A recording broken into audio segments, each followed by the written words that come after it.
I opened the door and I cracked and I said, Chudney, I don't know if you understand, but shopping is a 24-hour, 7-day-a-week affair. You never know when you're going to get hit with something good. Hello, everyone, and welcome to The Goodbye, a new podcast from Harper's BAZAAR, where we invite celebrities, designers, models, and tastemakers to talk shop, what they buy, where they got it, and why it matters. I'm Lynette Nylander, and I'm the Executive Digital Director of Harper's BAZAAR. I'm Leah Chernikoff, and I'm the Executive Editor at Harper's BAZAAR. And this is The Goodbye. Our guest today is a Golden Globe-winning actor, producer, the founder of Pattern Beauty, and a serious fashion enthusiast. Very serious. So much a fashion enthusiast that she started out in the fashion closet as an assistant alongside Harper's BAZAAR's editor-in-chief, Samira Nasser. She loves fashion, guys. She's not afraid of it. She will wear a look. She will turn a look. She believes in a look for every day. So, without further ado, we are so thrilled to welcome Tracee Ellis Ross. Yay! Yes, very happy to be here to speak about being a very serious fashion enthusiast. Yes. But there's two things you said. Number one, I was an intern. I don't think I could even qualify as an assistant. I was not being paid. Do assistants get paid? I would imagine. I think Yes. there's new And laws. interns Yes. have to now. Is that so? Yeah, they have to they be- got they away have with to a be lot of paid. free labor from me and Samira. That's right. So I assisted the market editor. Yeah. And also I jumped back and forth between Leslie Johnson and Ricky Veeder. Yeah. At the time, and that's when Samira and I met in 1994. And how did those formative years kind of feed and shape your style now and your approach to style? The truth is, I think my biggest sort of shift as a lover of style and clothes and fashion came when I moved to Europe for 8th and 9th grades. I went to the American school in Paris and then boarding school in Switzerland, and becoming a child of the world. And also I went to Le Rosé, which is a very expensive boarding school, and there were a lot of very, very wealthy people there. And the students my age at that time were wearing little fur coats and Suberga sneakers and tracksuits. And I sort of fell in love with this mix of high and low and a sense of one's personal style versus just like wearing like a look. Yeah. And sort of dressing and using it as a way to express yourself.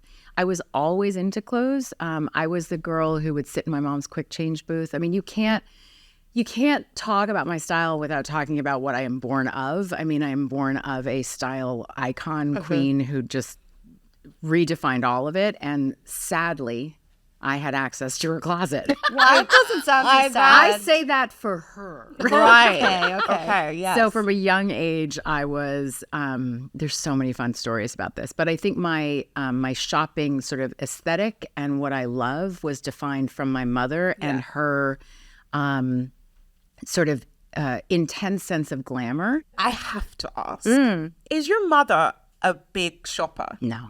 Really? Not at all. I will say this. Tracee Ellis Ross's mother is Diana Ross. So Yep. we're talking about somebody who has the pantheon of wardrobes. It is genuinely a pantheon. I can't tell me. Just tell me now. It's, first of all, like even her, the storage that has all of the old costumes and stage things. I mean, one time I went in there and she was like, "What are you doing?" And I was in there like taking pictures of myself in gowns and dresses.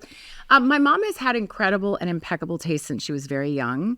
Like many people that are in her position, there's like a lot of stuff, So in college, I called home once and my mom didn't answer. And then, because that's back when you used to get a busy signal, where like no one would answer. There was no answering machine.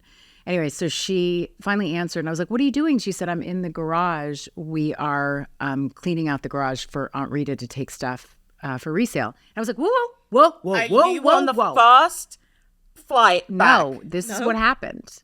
My mother learned nothing could leave the house without me seeing it first. And so I would come home and there would be garbage bags, black garbage bags filled with the most extraordinary things. And I would decide what Aunt Rita could take, what we could sell, whatever. And I'm still doing the same thing. And my mom she has always had impeccable taste. And I have a lot of her things and she has a lot of her things. And it definitely defined a lot of, my love of. But no, my mom isn't a big shopper. She does shop, but she's not a big shopper. Well, I mean, actually, I do understand. And when you're, I mean, I think she maybe doesn't wanna used dress to be up. a huge shopper, like back in the day. Yeah. My mom is 80, and she has this very sweet philosophy right now that, like, she did that. Now she just wants to, and she did it better than most. I would say so. the best. Yeah. And she really just wants to be around her kids and her grandkids. So it's not really about all that stuff anymore for her. So I was seeing not just an incredibly glamorous woman, but a woman that used clothing as a way to express herself and to have a sense of agency. So from a young age, that's what I was seeing. And then I just started coveting. So I would take things out of her closet and put them in my closet to make them seem that they were mine. I learned a couple of to answer the first question you asked without going too much off course. My philosophy around shopping comes from, I can give you two stories. One, I would plead a case to my mother around school shopping that she thought was hilarious, because I would try and explain to her that school shopping was once a year, but that fashion came in seasons. I love that philosophy. I need to use that. And I was like, Mom, you can't just shop once a year. Like, designers put things out. She's like, well, girl, we went shopping. We did the school shopping. Right. That's all you got. So what she said to me at that time was, if you want to buy clothes more than just when I set you up for school, you better get yourself a job. So I got a job at Ralph Lauren. And she said, you can spend a lot of money on your clothes, but you have to take care of them. And I have taken that to heart. I cherish and treasure the pieces that I buy. I take great care of them. I don't know if you've seen, but I do hand washing videos on social media. I mean, I treasure my things. And so I really do. I don't like waste or excess. I really wear my clothes. I really utilize my clothes. And then the other one is around 13 years old, somewhere in there. My sister Chudney, her room was right next to me, and she knocked on the door, and I was like, I'm naked. And she was like, why are you naked? I said, I'm trying something on. She said, you're always trying something on. And I opened the door and I cracked and I said, Chudney, I don't know if you understand, but shopping is a 24-hour, 7-day-a-week affair. You never know when you're going to get hit with something good. You did not say that. You remember it down to the... Oh, yes, ma'am. I still believe this. You never know when you're going to get hit with something good. It could be in the pages of a magazine. It could be, and so those are my two. Like, treasure. I work very hard for my money. I've made a wonderful living. But I know the value of the money that I make. And so I don't mind spending a lot of money on pieces. But as you can see on my Instagram, I wear things over and over again. I've brought that into my characters on TV. You have.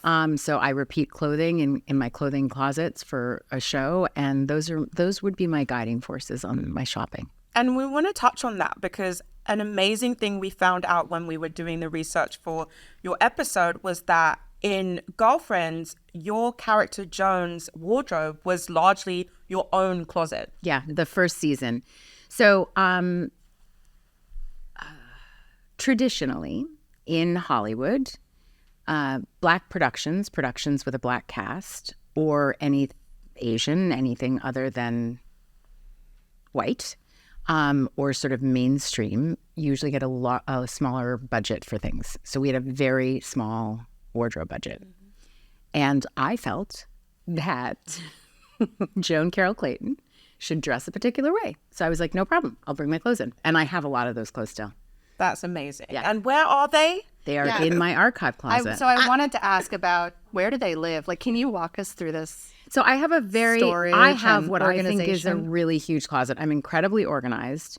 I have a closet and a dressing area. I love a rack because I come from editorial. My closets have always been like a treasure trove. And so I like things out. I like to be able to see everything. It's very hard for me to get rid of things. There's archive closets in my garage. I don't have stuff away from me, and I often go hunting through the archive closets. I'm incredibly organized. I could probably have better, temperature for the archive stuff. I still wear all the same things. When I discovered what worked on my body, like the same things still work on my body. And my size has fluctuated. And right now at the age I'm at, like every other day, I'm a new size. I don't even know what to tell you. At 51, like this week, I'm like, oh my God, I'm so small. Next week, I'm like, wow, this is very interesting. Just you go with the flow. I think you're incredibly selling yourself short. There's nothing like your fitness videos to make me like sink down and be like, I need to get myself together. What I say is at 18, I woke up like this. At 51, I work really hard for it. Great. Yeah. So on the Goodbye, we are always breaking down people's purchases, you know, this buy, that buy. And I have to ask you, what was your first buy? What was the buy that made you feel like you had made it? So when you felt like you'd arrived, what did you buy yourself that made you feel that kind of confidence? 2 pieces. Okay. And when Girlfriends happened, it was the first time I started fully officially supporting myself. Like I took over my medical, like my mom was no longer paying for, I don't think I was on her insurance anymore. Right. And I was like, okay, every time the show gets picked up for another season, I'll buy myself something. So after the first season, I didn't buy anything memorable. When the second season we got picked up, I had longed for and wanted forever the Vivienne Westwood pirate boot. At the time, it was something like $780. It was so much money. It was insane. You think about a boot like that today would be about $4,000. Yeah. So I'm not saying $780 is not a lot of money. It is a lot of money. Right. But that same boot today is 4 probably figures like $4,000. Okay. So, and at the time, and I don't know if they make the pirate boot anymore, I bought it in brown. Kate Moss had worn it in multiple pictures. It was her favorite boot. Kate Moss was all over my wall. And they had to measure your foot and draw an outline of your foot in the store. Yeah, they used to make those boots They custom. would make them for you. Yeah, they would. And then I had to wait for them. How long? I don't even remember, but it was months. Forever. And I couldn't wait. And I still have them. And I will tell you that a gentleman was in my closet because they're like presented in my closet. And he was like, what are these? Some sort of antique, what did he call them? Like art, is this like an antique army boot? I said, no, it's the pirate boot. Yeah. He was like, and I was like, oh, sir. You and I will never work out. Oh, sir, you have failed. Right. I was like, you don't know the pirate boot? So that was the first piece. And I still have them. They're so beat up and like they're treasures. Yeah. And then the third season, when we got picked up, I bought the very large red vernis Louis Vuitton huge tote, which I still have. I've had the straps redone 3 times. It's a fabulous beach bag. It is stunning. It is gorgeous. And it's still, every time I see it, I think, and I always wanted the Steven Sprouse Speedies. How real, yeah. Yeah. And years later, I bought one vintage and it's gorge. I love that. Yeah. Before we move on, one thing I want to just touch upon is you bringing up your Louis Vuitton bag that you fixed the straps on and everything. Is one of your tips and tricks, because we love to give people here at the Goodbye the tips and tricks on how to not only build your wardrobe but maintain your wardrobe. Yes. Do you think that's a big thing? I do. Yeah. I do. I think if you're going to spend money, because there's a lot of disposable fashion that exists in our culture right now. I love classic pieces, and I also try to buy things that I feel like I'm going to wear over and over. And one of my philosophies is if you buy something over $100, every compliment you get knocks off $5. I really love this. If you buy something over $500, every compliment knocks off $50. Oh, it goes up. And it goes up. Okay, so my bag's free. That's what I'm talking about. It's free. We're free. I love that. But I do think when you buy quality things, take care of them. Like I have a really good shoe repair. I constantly am fixing the heels on my shoes because, it sticks in something and the leather sort of rides up. The new straps on the Vuitton, I had my shoe repair do the straps for me. Moving on to your regret buy. Okay. As in, go ahead. Yeah, no, we can elaborate. So, like, have you ever had buyer's remorse? Did you ever purchase something and the next day think like, oh, what did I do? Yeah. Okay.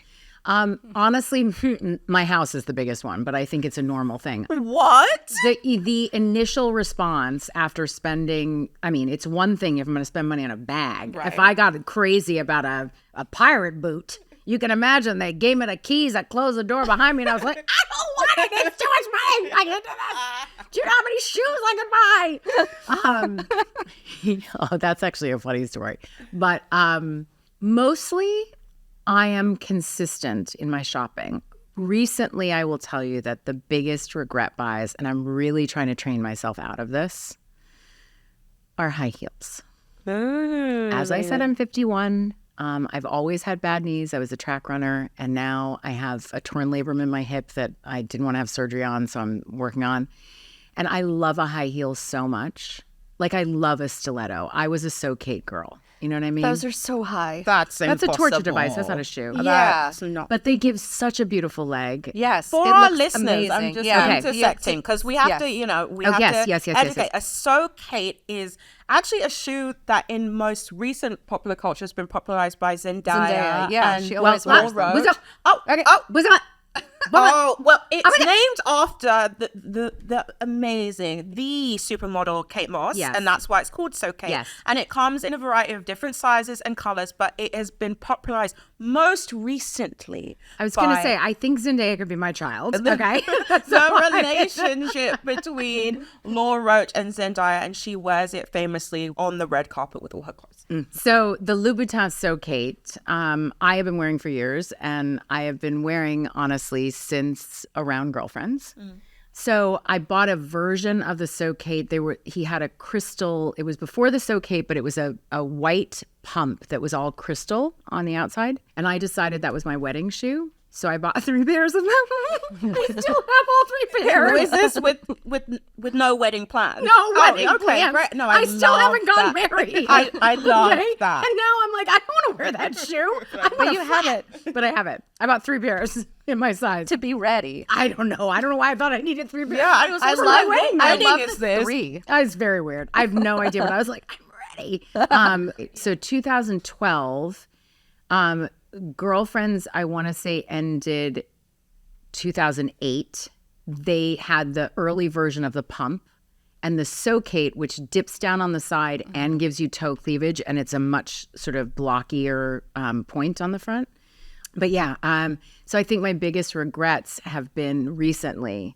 I'm like, I can't wear this. Like, just the thought of it's going to ruin my night. Right. But I still do for work. That feels like in the air, I think, like culturally. I can't see as many women out on a Friday night in Manhattan in a stiletto. I think I'll tell you what I think it was.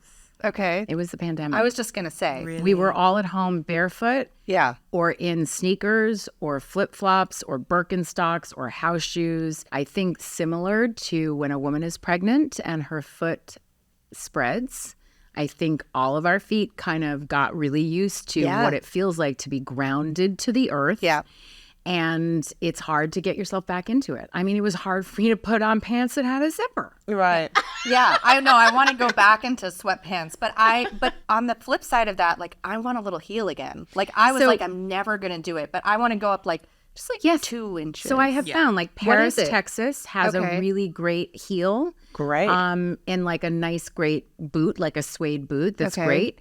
The Prada low, and they give you a really beautiful leg because the toe is really pretty. Well, Mrs. Prada has always been, I think, a designer who has understood like not using women as torture devices. Yeah. And her shoes I think tend to be really comfortable. I agree. And if there's a heel, there's a block heel, and there's like they make sense. I agree. I think it's a sensible, very sexy and elegant shoe.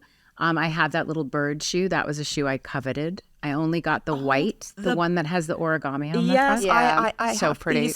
I have those in the flats. I really wanted the oxblood color and never found it. It was very sad. Call them. You've heard it now. Mrs. Prada. Yeah, I don't think they can find them. I wanted them so badly. I also really, I'll tell you a regret that I didn't purchase. Couldn't find them. Oh yeah, that is another kind of regret. The balloon shoe from Loewe.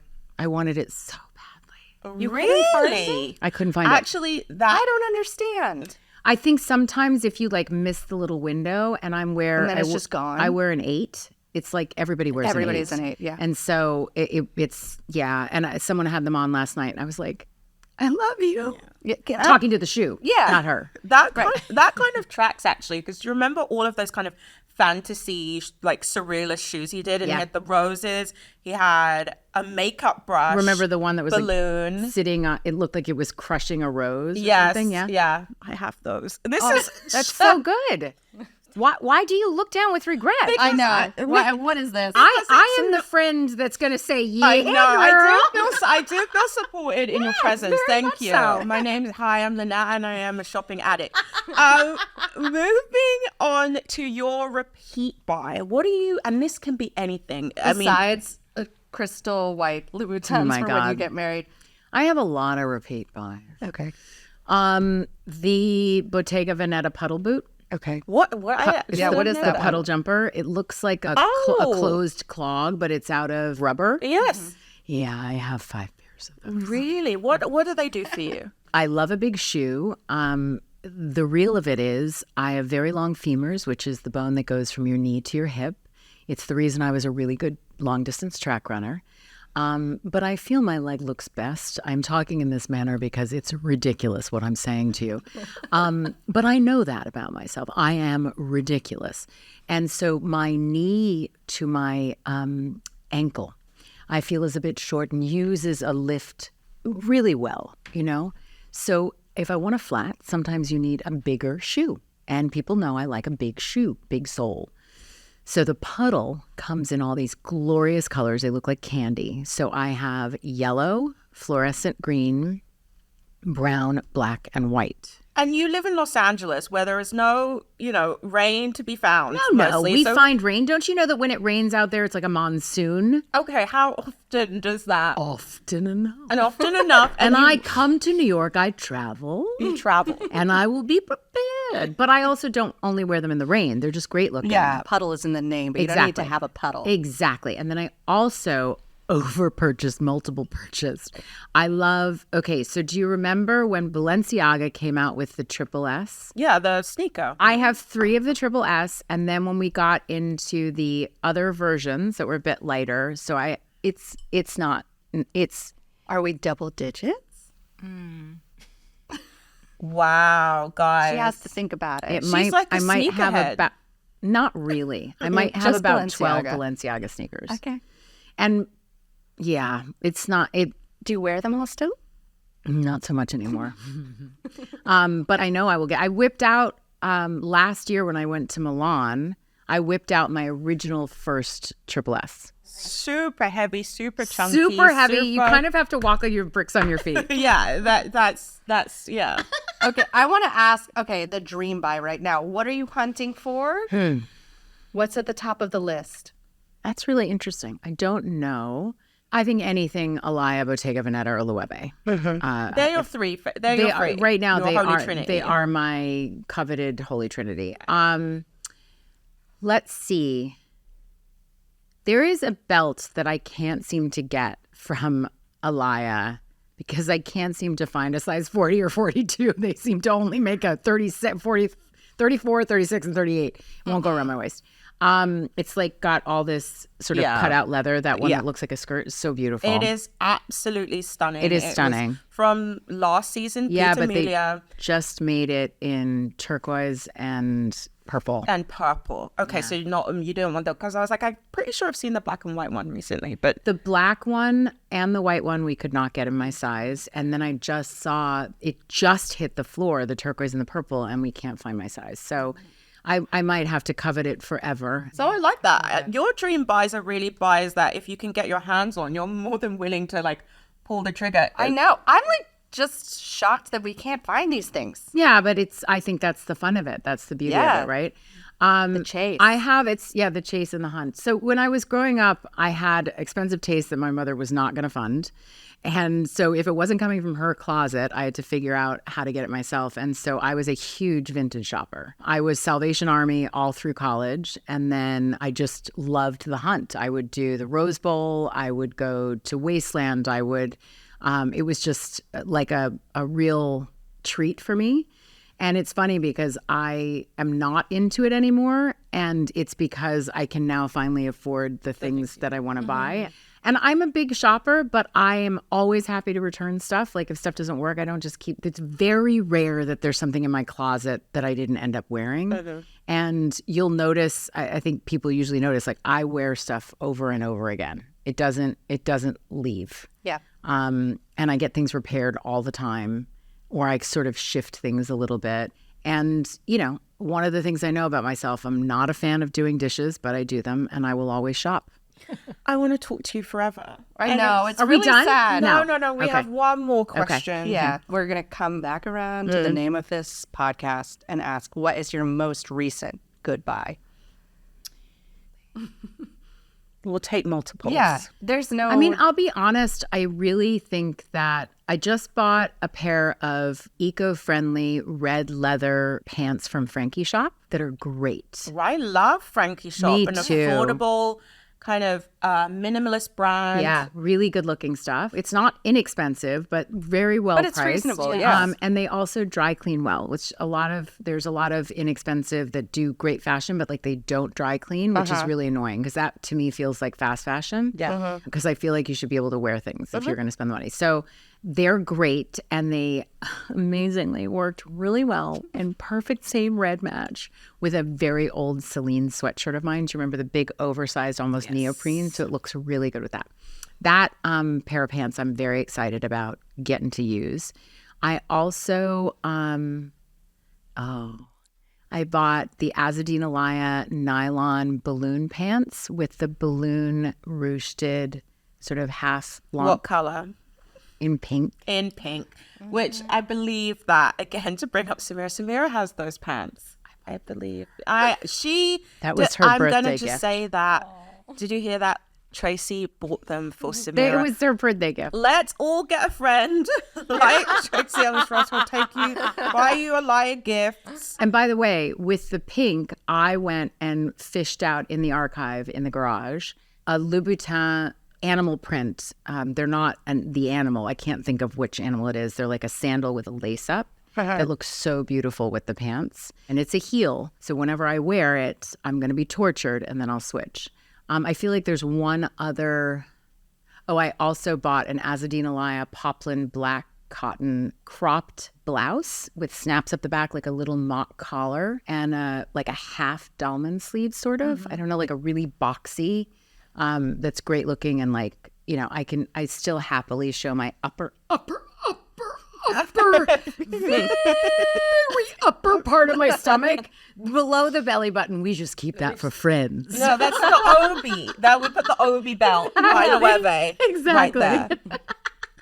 Tracee Ellis Ross, thank you for being a guest on The Goodbye. Oh my God, this is fantastic. I know. I wanted to keep going forever. We could literally talk. I could talk about this stuff forever. I Yeah. can't think of anyone who's more qualified, because you really love fashion and you respect it, but you're not precious about it. And you appreciate the fun and the expression, and that's exactly what Harper's Bazaar is about. And that's exactly what this podcast is about. It's like, whatever you want to do, just do it. Yeah, it's I so think fun.